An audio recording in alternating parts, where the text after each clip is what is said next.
assignment due tonight. And so today, I just want to go over briefly those 5 creation narratives, okay? Now, this is just kind of a rehash of what we talked about at the beginning of chapter 1. Most creation stories always give you a specific date, or at the very least, a length of time, all right, in which the universe or the earth or humanity were created, okay? Now, most of the narratives that I've looked at, like I said before, pretty much date the earth to about 7,000 years, okay? That's it, all right? Before that, there was nothing, okay? And of course, and I put, once again, like I said, I put humanity, but this applies to other things. Humanity was formed the way you see it now, all right? Whereas, once again, science would tell us that the Earth is in the order of millions and hundreds of millions of years old, whereas the universe is in the billions, okay? Things have changed over time, okay? And in this case, we just saw a brief clip.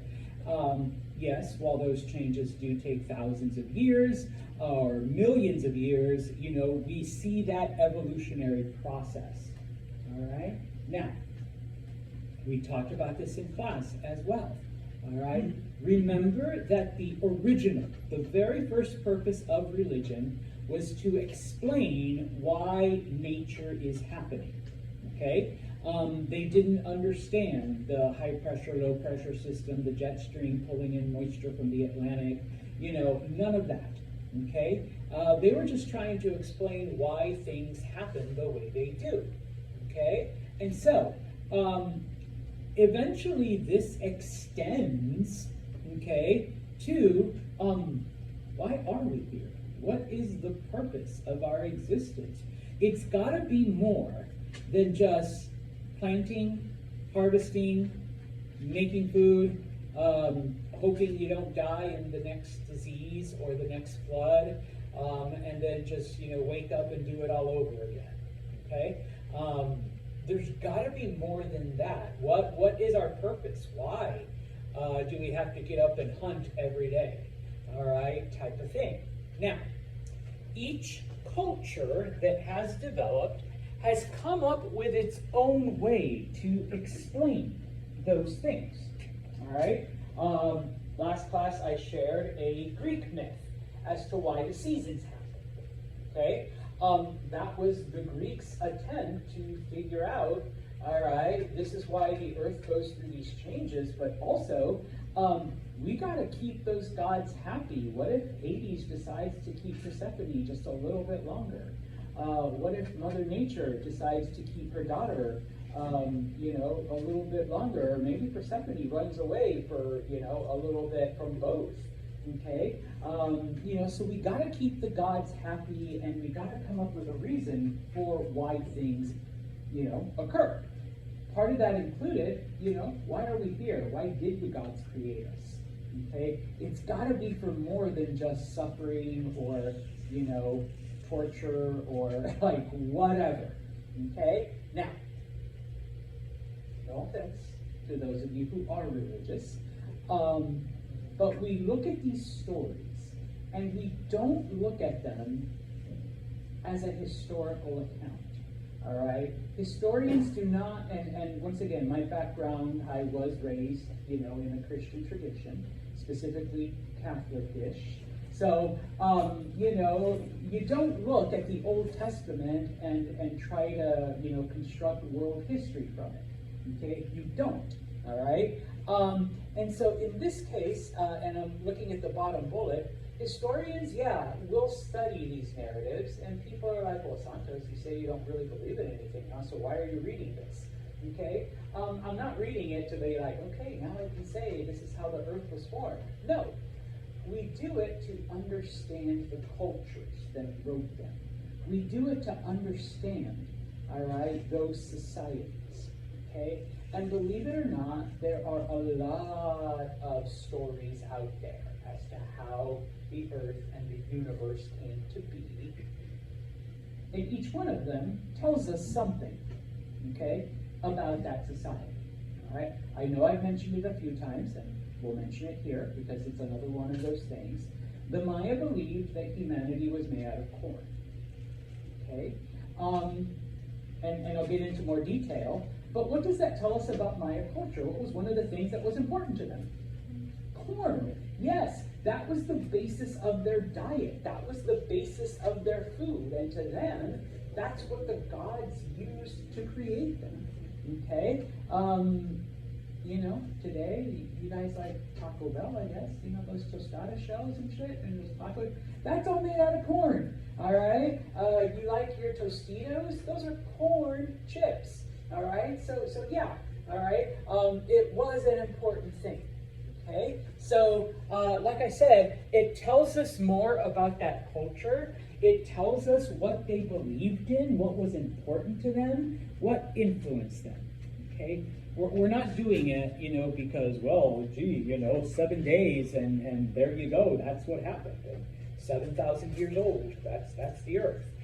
Let's move on to the next chapter 2. Okay? No. All right? Now, so there's 5 narratives. Okay? This is just a summary, all right, that I put up here to help you. But please, you know, take the time to look through the 2 that you choose. The first one that is listed is one called the Sacrifice of Purusha. Okay? This is an Indian legend. Now, before we get too much into this, I'm going to give you a P word. And you do need to know this P word.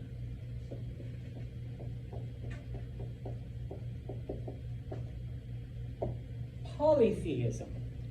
Does anyone know what polytheism means? Jenna? It means that you believe in multiple gods. Multiple gods, many gods. There's the god of the air, the god of the earth, the god of the sea, the god of the trees, the god of the grass, the god of the wind, and you can go on and on. Okay? Throughout, and I know because of when we exist and many of your religious traditions, you have to understand that throughout most of history, the majority of cultures were polytheistic. They believed in multiple gods. Okay? There were very few groups, and for the longest time, there was literally only one, that were monotheistic. All right? So what is monotheism? Let's go over here now. One God, and that's it. And I'm sorry, what is your name? Caden. All right, next time I want you to say you. All right? Caden, thank you. Okay, the belief in one God, only one. Okay, one. Number 2, you have to also understand that many of these polytheistic cultures, and even 1 or 2 monotheistic culture, okay, didn't quite picture their gods as I needed to be a god today, like this. Okay? Honestly, that doesn't happen until the ancient Greeks. It was the Greeks that first humanized the gods.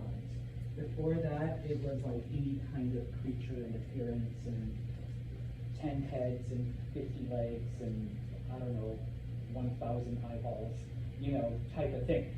Okay? And honestly, if you look at the old Egyptian gods, you get like a lion body with a jackal's head, you know, type of thing. You get weird shit like that. Okay? So, the sacrifice of Purusha. Okay? Purusha was one of the Indian gods. Okay? And at some point, well, okay, he is the Lord of immortality and the god of food. At some point, the other gods, because the Indians were, and in some cases still are, polytheistic, okay, they get together and say, we need to create the universe and humanity. And the sacrificial victim is going to be Purusha. Because Purusha has like 1,000 heads and 50,000 eyes and 20 arms and like 100 feet and all of this other stuff. Okay? And so what they do is they take Purusha and they cut him up into lots of different pieces and kind of throw it out there into the universe.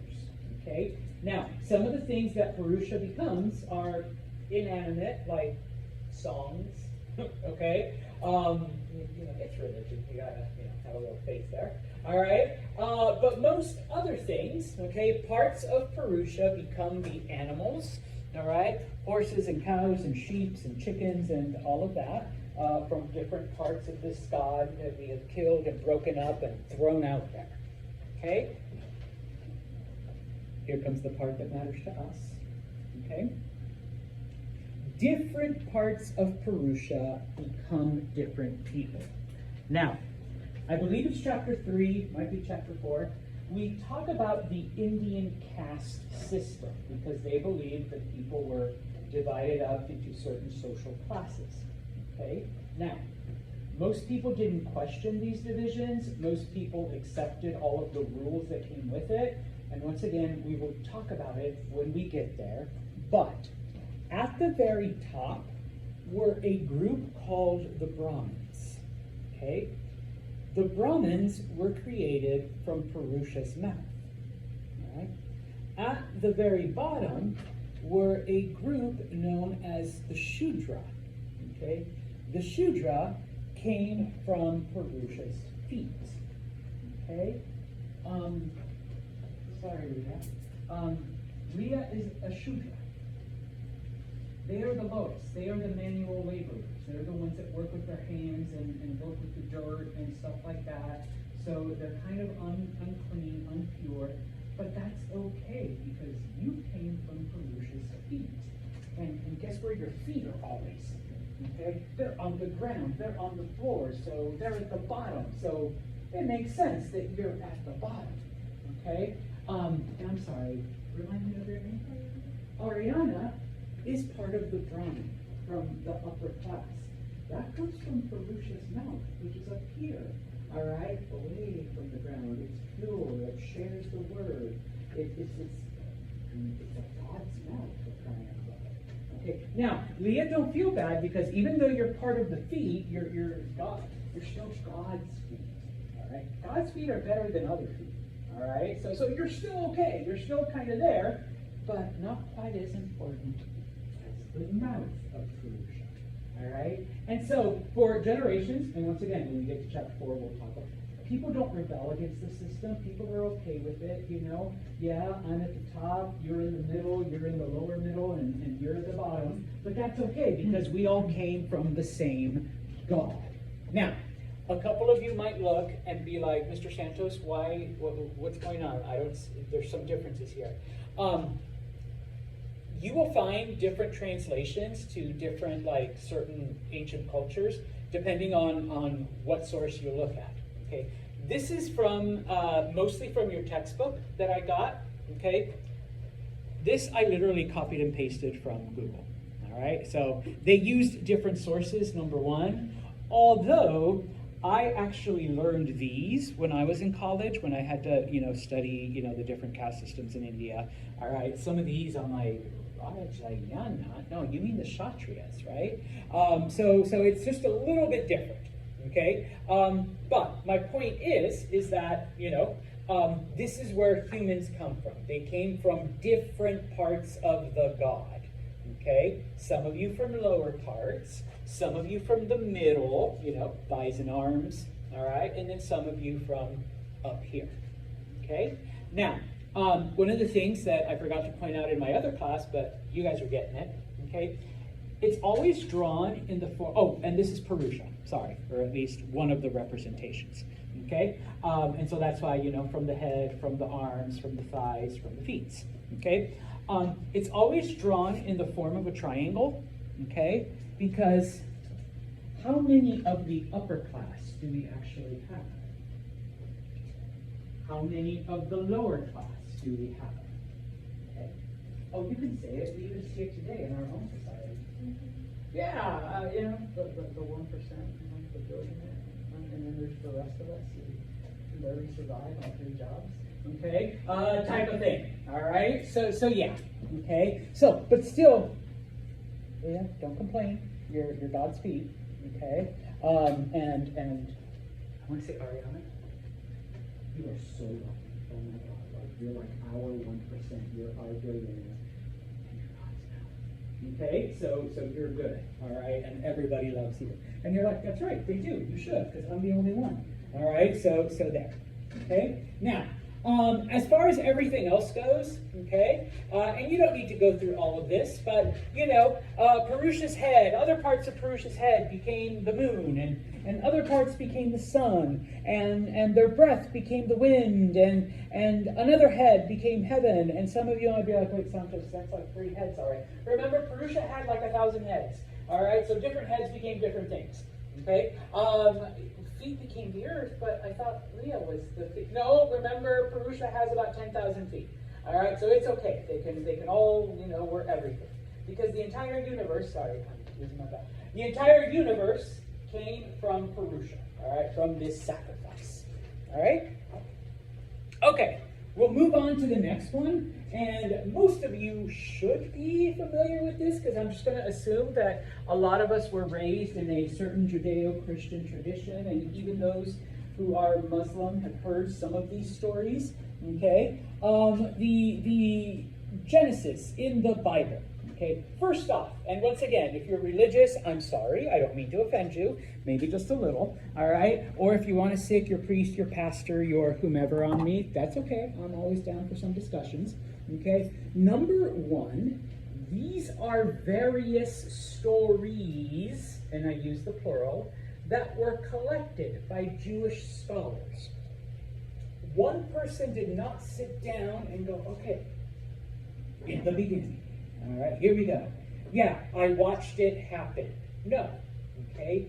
These are all stories that were brought together, and all of the things that you read are actually an amalgamation of different sources, okay?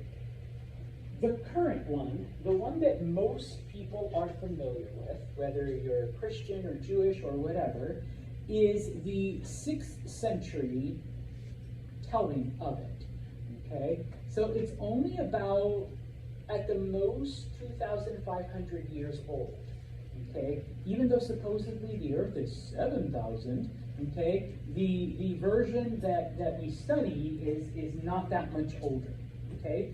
We get it from the Hebrew Bible, that's why I say Judeo-Christian, and then later when Christianity is formed, you know, Christians adopt the Old Testament and make it a part of whatever, all right? And so there you go, okay? So we're not even getting the original version, number 1. Number 2, breaking it down. I don't think I've ever mentioned this yet, at least not to you guys. One of my dad's cousins growing up was a nun. Okay, so I had like firsthand experience with the religious training, I suppose, for lack of a better term. Also with the meanness of nuns. And if you've never went to Catholic school or encountered nuns, yeah, I don't care to repeat the experience. Especially the old ones. They like to hit you with fingers for no reason. Or that was old school. Maybe they don't hit you anymore. But anyways, on the first, supposedly everything took 7 days. All right? On the first day, light and dark. Let there be light. Boom, there's light. Okay? So now we have a separation between light and dark. Day 1 over. Day 2, God creates the heaven and water. Okay? Oh my God, I am so sorry. The Hebrews were the only monotheistic group during this time. Okay, they're the ones. Okay, they believed in one God. All right. So in this case, it's just the one God doing all of this. All right. God creates the heaven and the water. So there's sky, and then there's just nothing but water. Okay. Day number 3, we have nothing but water down here. So God creates land and water. Okay. So make that separate. Okay. And so now that we have land, okay, God also creates plants and fruits and vines and trees and carrots. No, carrots not a fruit, sorry. You know, other stuff. Okay? So that's day 3. Sorry, I should just stay over here. Day 4, God creates sun, moon, and stars. So everything that you see in the skies. Okay? Day number 5, all of the fishes and birds. Okay, because up until now the ocean's been empty, so let's fill it up with all kinds of fishes. And of course, even though there's plants everywhere, first we need birds. Okay, day number 6, okay, all of the land animals. So bears, tigers, elephants, cockroaches, I'm assuming, okay, all of that, All right? And then God creates, and in this case, man, and I literally mean a man. Isaiah, ooh, and even a religious man. All right? Creates a man. Boom. And then from this, a rib woman. Take out the rib, and then we create a woman. Okay? And of course, it tells us that, okay, it was made in the image of God. So we can assume that God is tall with 2 arms, 2 legs, a head. All the pictures I've seen has a beard too, so thank you. All right, you know, the whole thing. Okay? And of course, God tells humans, you know, you are now in charge over everything. All of this is yours. Okay? And what does Dante say? That's a big question. Yes, God supposedly rested because creating the universe in 6 days is exhausting work. All right? So now it's time for a nap. All right? So that is the narrative in Genesis. All right? Good. Let's look at China now. The one unseen. Okay? In the beginning of time, there was nothing. It was empty. Okay? And then from that emptiness, the universe was created. Okay? Now, I don't mean any disrespect, but I am a Star Wars freak, so even though they call it the material force, I'm just going to call it the force. Okay? From the universe comes the force, this material force, that is what powers everything in the universe. Okay? One thing about the Chinese story, though, is that, like, in order to understand the creation of the universe, part of that includes that fact that everything has an opposite, okay? So the clear and the light force creates heaven, whereas the heavy and the turbid force creates the earth. Heaven, earth, light, dark, okay? And so, this leads to the idea, the concept of yin and yang, okay? That everything has its equal and opposite, okay? And so once again, going back to my Star Wars freakiness, there's the light side and there's the dark side, okay? One does not exist without the other, okay? And so because of this, the creation of the universe, all right, basically happened that way, okay? The 4 seasons. For every summer, there is a winter. For every spring, there is a fall, or autumn, okay? Everything has its opposite, okay? And so, the hot force, I don't know if I want to describe that as the light side or the dark side, but the hot force becomes fire. The cold force becomes water. Okay? You can't have fire without water. You can't have water without fire. All right? You cannot have light without dark. Fire becomes the sun, whereas water becomes the moon. All right? Now some of you might be like, okay, I get the fire and the sun because it's like a giant fireball, but I don't know. I don't look at the moon and think of water, okay? But if you think about it a little bit more closely, okay, the moon affects the Earth's tides and the waves, okay? So it does kind of control, you know, the waters that surround the planet, okay? The Chinese weren't stupid, all right? They understood these connections in nature. And to them, the universe was something that had to live in harmony, okay? And so, that's how it was created, okay? Good, evil, light, dark, cold, hot, fire, water, okay? Everything had its opposite. Everything had to be balanced, all right? If you've seen this before, this is the artistic symbol for yin and yang. Everything is equal, but everything has its opposite. All right? And when it comes to, okay, humanity and existence, okay, and many times this idea, and we will talk about it as a philosophy, it's not just nature, it's not just the universe, it's not just the planet. It's also within us that is our daily struggle to find a balance inside of ourselves. Okay, maybe Isaiah is really, really sad today, but guess what that means for tomorrow? He will be happy. Yes, happiness will come. Type of thing. You're like, no, it won't, Santos. Yes, it will. All right, according to Chinese philosophy. All right, if you're sick, you will be healthy at some point. Okay.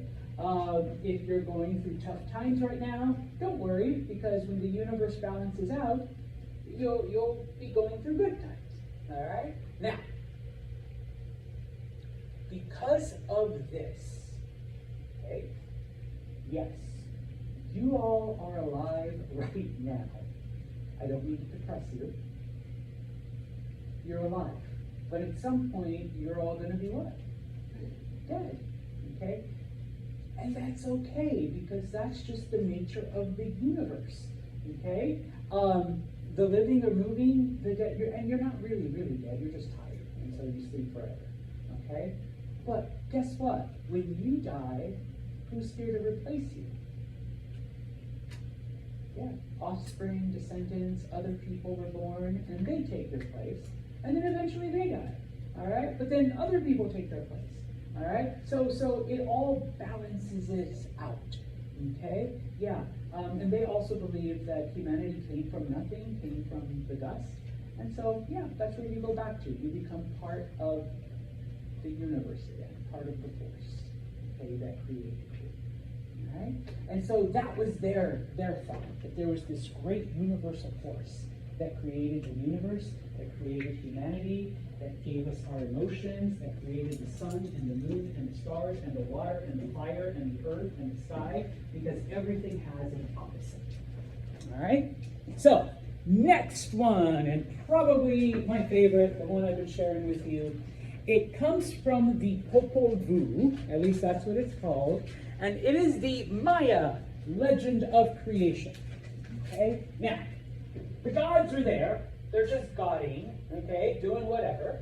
And so two of them, and you don't need to know the names, but because this is one of my areas that I enjoy, I did put them up there just to be extra.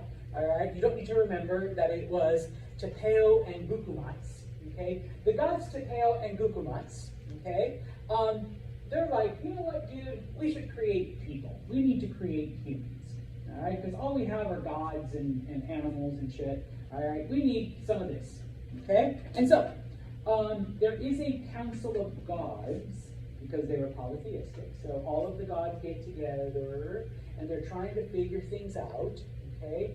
In addition to the gods, the sun, the moon, the stars, they all appear as well, and they're all sitting in this council. Okay, so do you know how to create people? I don't know how do we use mud? Do we use dirt? Do we want to like transform an animal into humans? Like what do we do? Okay. Eventually, various animals show up, and they bring corn with them, yellow and white corn, and they say to the gods, "Make humans out of corn." Okay. And so they do different things with the corn. Okay. They liquefy part of it, and that becomes our blood. Okay? So yes, y'all have corn in your blood, if you believe the Maya legend. Okay? They take the corn and they grind it up, and that becomes our muscles. Alright? So we not only have corn blood going through our veins, but okay, I know I'm really weak. One of you is really jacked, alright? Your muscles are made out of corn. Okay, if anybody wants to flex or show us how swollen you are. No? Okay. Alright, so your muscles are made out of corn. Okay? Oh, and of course, we do different things. We make cornmeal, and if you've never worked with cornmeal, you can shape it, you can roll it, you can do all of this. And that's how we create arms, legs, bodies, heads, all of that stuff. All right? And so humanity is formed. Now, we're strictly in beta testing here. They only make four humans. But we gotta see if this works out. All right? Because we're not about to make a whole population of people and have them be like jerks or whatever. Okay? So they create four people. All right? Once again, Mr. Santos is just being extra. You don't need to know their names. Okay? Balam Kite, Balam Akkad, Lahukata, and Ikibala. All right? Those are the four dudes that they create. Okay? They are perfect. All right? They're intelligent. They're smart. They're jacked. They're like all of this. And so the gods look and say, oh yeah, humanity, awesome. Make about 1 billion more of these. All right? And we're good to go. Okay? And of course, humanity is so grateful to the gods for having created them. They're like, we will do whatever you ask of us. All right? You're our gods. And so, the Maya had traditions where, people, they sacrificed humans because that's what the gods wanted. They did things because that's what the gods told them, And so it goes on to explain why the Maya behaved a certain way. Because that's what the gods wanted for them. And dude, they made us perfect. Okay? We're smart, we talk, we're good looking, yeah. I mean, we gotta give thanks to those Mayan gods. Okay? The last legend, the Yoruba of West Africa. Okay? What do the Yoruba believe? Well, that originally everything was just water and marshy area. Okay? That the universe, the earth, was nothing. Okay? So once again, the gods are like, yeah, we gotta do something with this. Like, you can't just have marsh and whatever. Okay? The Yoruba are also polytheistic. So one of the gods, Olorun, and another god, Olokun, the god of the heavens and the god of the low, kind of get together, and they go to a third god, okay, Obatala, and say, Obatala, do something with this. Okay? Make something. All right? We need something. Okay? So Obatala, number one, from the water and marsh creates dry land. All right? And they're like, okay, what else you got? Let's do something else. Okay? So Obatala creates, takes some random shit, pardon my Yoruba. He takes some random stuff, all right? A gold chain. He finds a snail shell and he fills it with sand. Okay? A white hen. White hens are essential for the creation of people. And a black cat and a palm nut. All right? He uses the chain to climb down to this earth that he has created. All right? And so he's here. He's like, all right. He takes the sand from the snail shell and he pours it in different areas. Okay? Then he takes the hen and he lets it go. And wherever the hen pecks, that becomes a continent. That becomes land. That becomes an area. Okay? So it kind of explains why we have the lands and the continents and the areas that we have. That was the way the Yoruba explained it. It doesn't make any sense to you. It shouldn't, because it was a hen just pecking the ground. All right? Chickens don't know what they're doing. Chickens just peck at whatever. Okay? And so that's why, the land is kind of weird. The land is, kind of odd and stuff. Okay? So that's how the specific land masses are formed. Then, Obatala digs a hole, throws the palm nut in, covers it up, and trees, palms, start to form. But they grow basically out of control, okay? Because all of that grows, and all of those palm nuts fall, and then they keep growing, and then they keep growing. And so the Yoruba are explaining, why do we live in the middle of the jungle? Okay, well, because Obatala threw a palm nut down and it just grew out of control. All right, in one of the areas that white hen pecked and created land.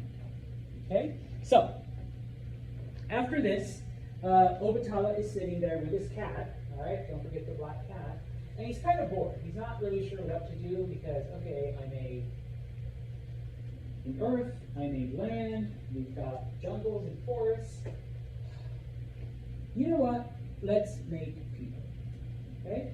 So Obatala goes down, and like many other cultures, believes that humanity was created from dirt, from the dust. Okay? And so he's basically making humans out of mud. All right? Shaping them and forming them. But creating humanity is exhausting. All right? So he decides to take a break.